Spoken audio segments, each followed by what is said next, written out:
protesting, picketing, different movements over the years. When you think about some of the movements, take us into the UK and what it's been like for the African experience, the black experience in the United Kingdom. I think now people have become what we call woke, and a lot more people now are actually now joining, and it's a way of expressing to say, yes, enough is enough.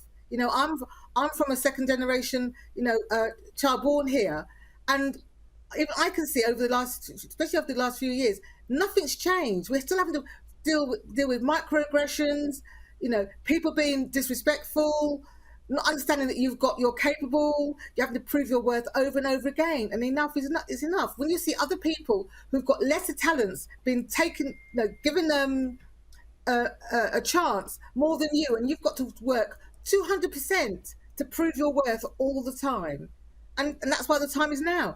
Enough is enough. We need to be considered as decent human beings. When you hear the slogan, Black Lives Matter, what goes through your mind? And take us into that perspective from the UK.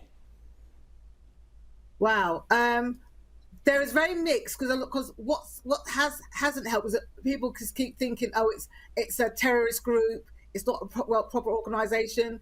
Well, we don't have to worry. But I think most of my, especially a lot of my friends and people I talk to, we don't really want to. We resonate with what's going on, but we're not necessarily having to sign up to a group. The fact that we can come together as a collective and just say, this is what we feel, this is how we want to be treated. That's what the main issue should be. We want change.